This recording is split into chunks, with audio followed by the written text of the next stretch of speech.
Hey, thanks for joining us tonight. We are also continuing to celebrate Pride Month. Later in the show, we're introducing you to Sasha Easley. She underwent the first known gender affirmation surgery in China. So tonight, we are sharing her journey in the military, her transition, and also how she found love. But first, let's get to the news of the day. First up, the state legislature might have just passed a budget deal, but their work far from over. Many bills are still being debated, like one that pays some jurors $100 a day for jury duty.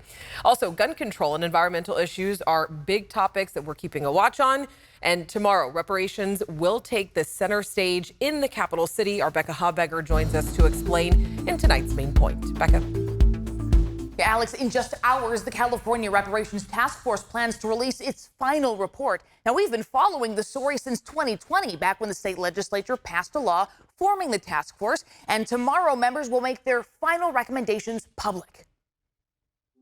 The 9 members of the California Reparations Task Force have been studying slavery and its lasting impact on the lives of Black Americans, covering topics ranging from housing discrimination and employment and wage gaps to the legal system and education. There have been things that have gone on in America that have stifled, impeded, or stopped African Americans from really realizing our full potential. The task force is recommending reparations be limited to descendants of enslaved or free Black people who were in the country by the end of the 1800s. They say reparations should include cash or its equivalent for eligible residents. Capital, money, reparations. That will stimulate this economy for the 2.6 million Blacks in California. The task force also approved a formal apology they believe the state should provide for past discriminatory policies, like the state has done for other marginalized groups. The question becomes, if you did all that labor for all these years, your ancestors, how would you feel? There are going to be people who say California was admitted into the Union as a free state, so why should California taxpayers be on the hook for reparations?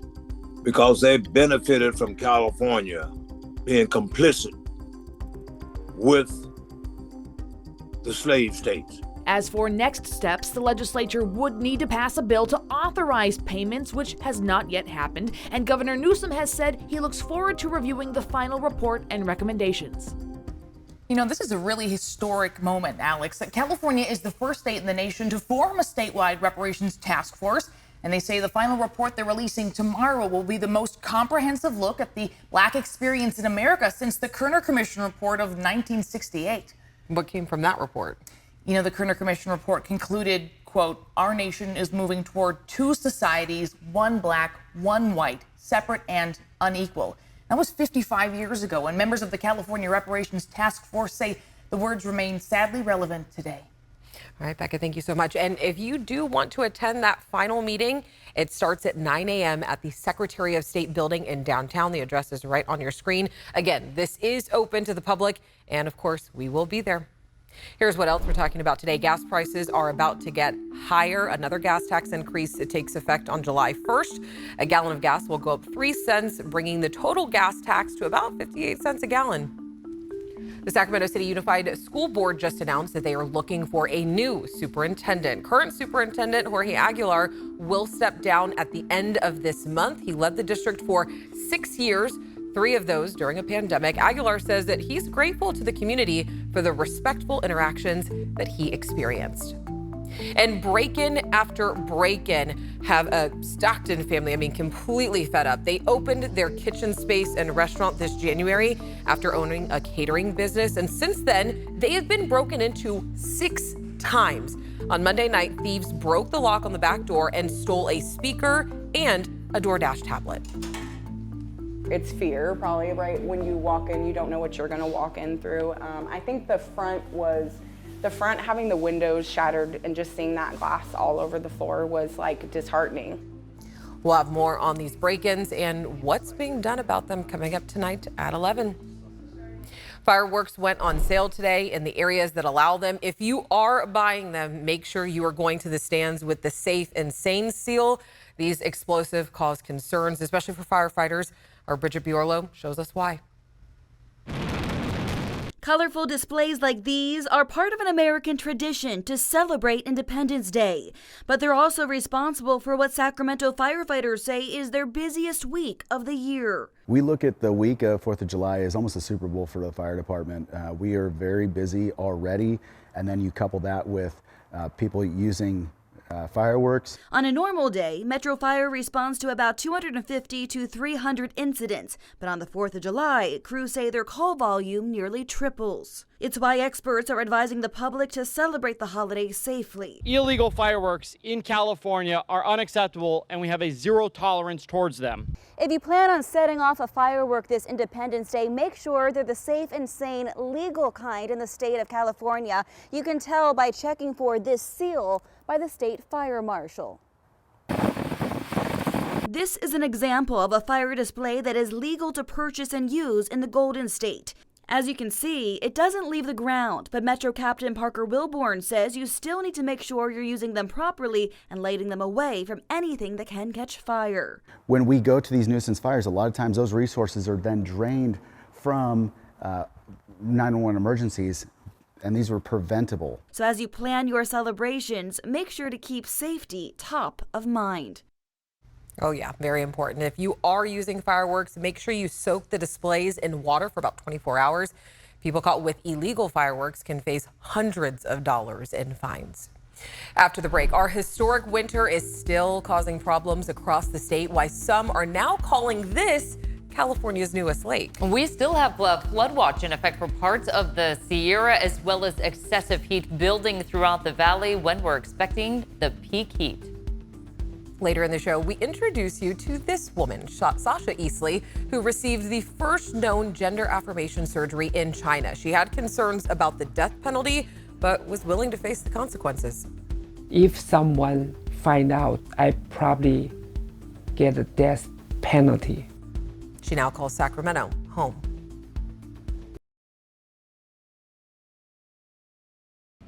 Tonight, debris of that submersible recovered from the ocean floor is back on land. The U.S. Coast Guard says it's likely recovered human remains from the wreckage.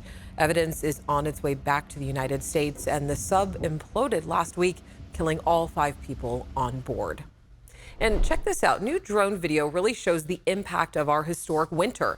Valuable agriculture in the Central Valley is still underwater. Chicken, dairy, and produce farms in this area of Tulare County are evacuated. Law enforcement says they expect this new so-called lake to be here for at least a year or more. And a record amount of snowfall fell in the mountains this past winter. It's now melting. It's all coming down the hill. And Monica, things are about to get even hotter this weekend. Right. And so we have multiple watches and warnings that are out. Heat advisory in place from the coast all the way into the valley. Highs will be between 95 and 105 degrees as we dig deeper into the valley, and especially on the east side, it's an excessive heat warning. Major heat risk of potential. We still have that flood watch as well for the Central Sierra. Accelerated snowmelt is going to happen with the heat, and that will continue through next Tuesday, the 4th of July. The other key factor here is we're still looking at multiple areas of thunderstorms starting to quiet down just a little bit for tonight, but all of that starts to quiet down under this ridge of high pressure. It's a lot of stable air, but that sinking, warming air gets us into the 100s. Today, still topping out in the 80s and low 90s in the valley, 80s for the foothills and 70s for the Sierra. But again, the heat will be building with the peak hitting us on Saturday. It's going to be major heat risk. Anyone without effective cooling or access to proper hydration could be majorly affected by this. Little relief coming on Sunday, bigger relief for the middle of next week. So a couple of changing routine options here. Look before you lock. Don't want to leave anybody in vehicles. Hydrate and shade. Sunscreen and activities should be used, and activities in the morning, because you can see those temperatures are in the 60s. By the time we get to the noontime hour, we're in the 80s, finally reaching the 100s by the afternoon between about 4 and 6 o'clock. You can see in the Sierra, morning lows are in the 40s. Along the coast, we're staying with highs in the 60s. Morning lows in the valley in the 50s, but afternoon highs close to 100. Less thunderstorm action for the Sierra, highs in the 100s for the foothills, and we'll see multiple days with 100s for the valley. Cooler for the 4th of July. Coming up, meet the first known transgender woman to have gender affirmation surgery in China. She now calls Sacramento home. So this Pride Month, we continue to celebrate and highlight individuals of the LGBTQ plus community. And tonight, photojournalist Rachel Kim has a story of Sasha Easley, who underwent the first known gender affirmation surgery in China. She now calls Sacramento's Pocket neighborhood home.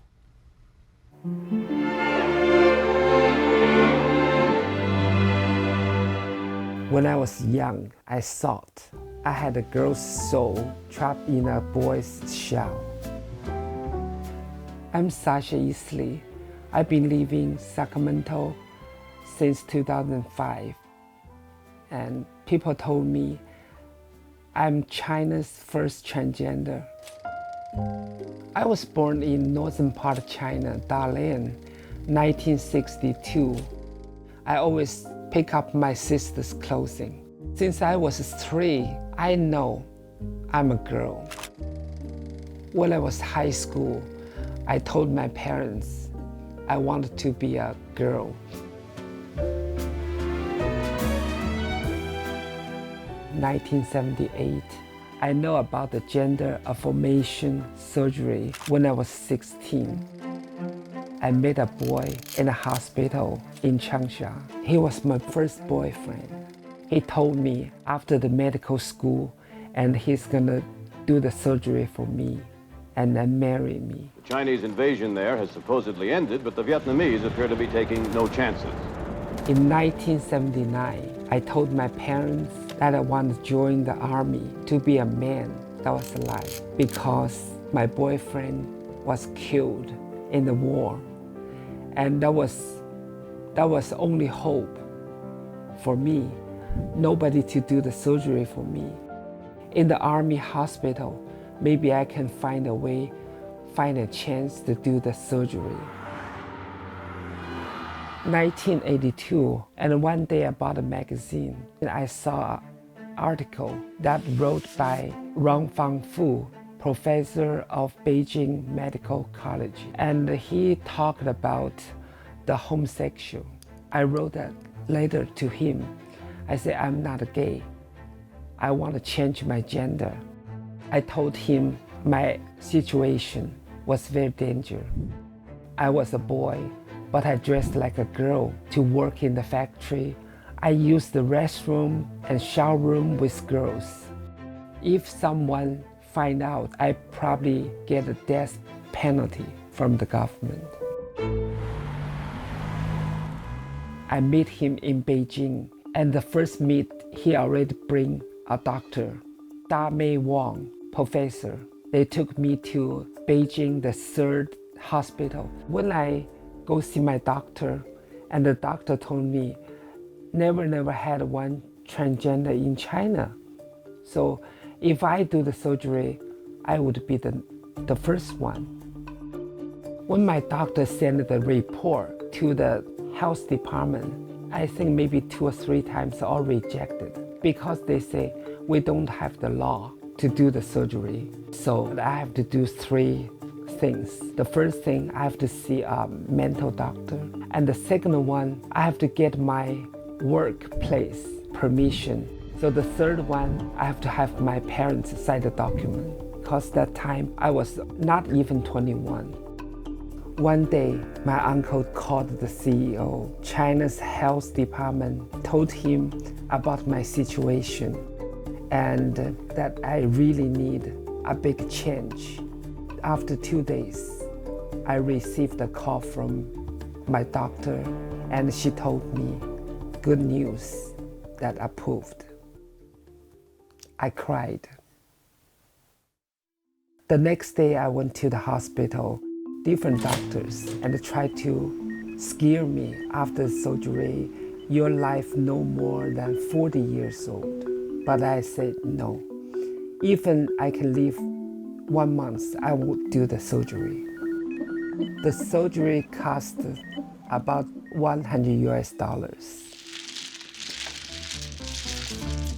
Yeah, but she looks at mine. She knows what I am. She knows what you have. I met Bruce early 2005 on internet and we married. I moved in Pocket, Sacramento in 2005 from Hong Kong.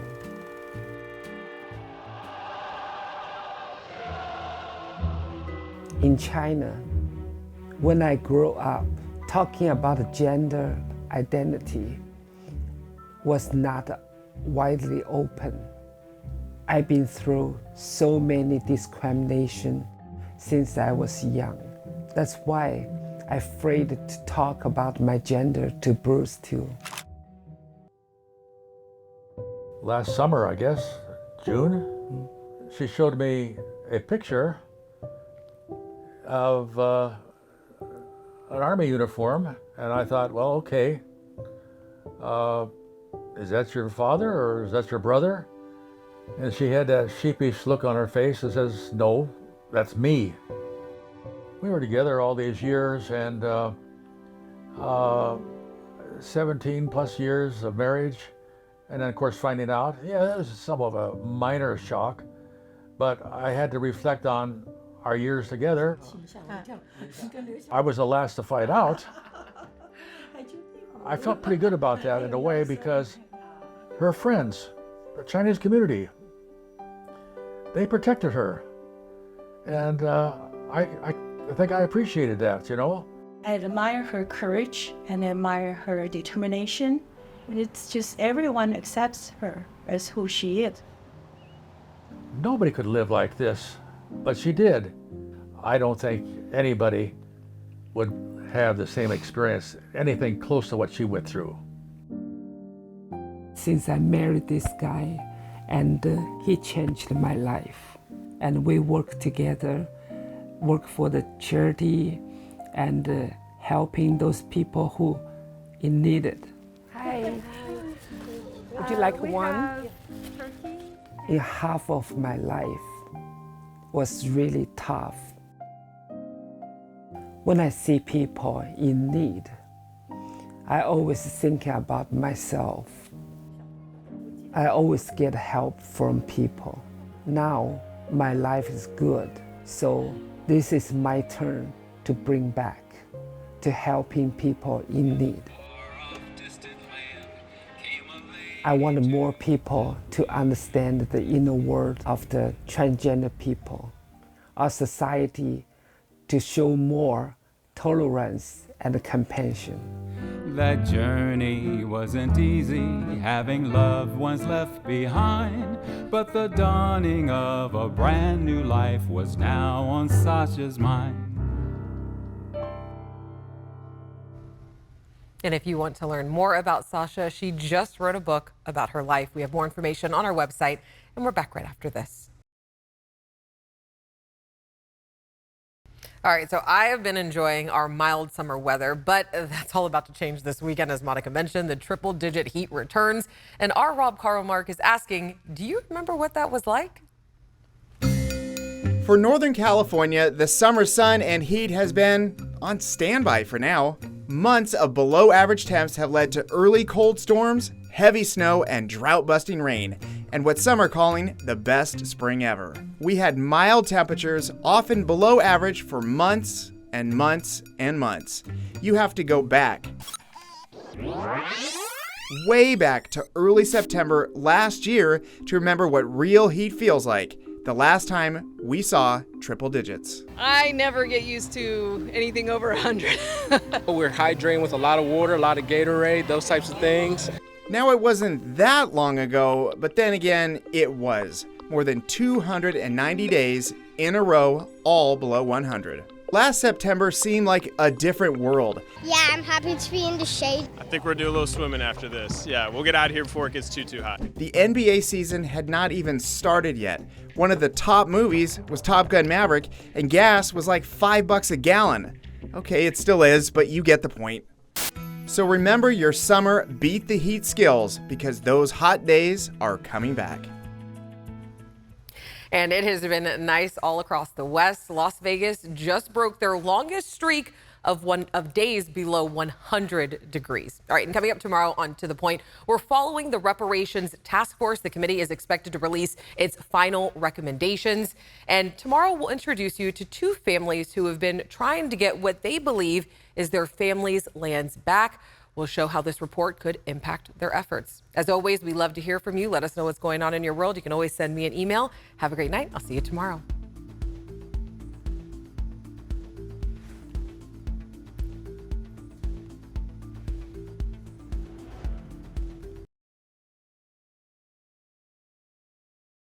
Hey, it's Alex. Just wanted to say thank you so much for watching. I really love hearing from everyone, and I hope that you'll stay in touch. Reach out to me on Facebook at AlexBellTV, or you can email me at tothepoint@abc10.com, or you can even send me a text message at 916-321-3310.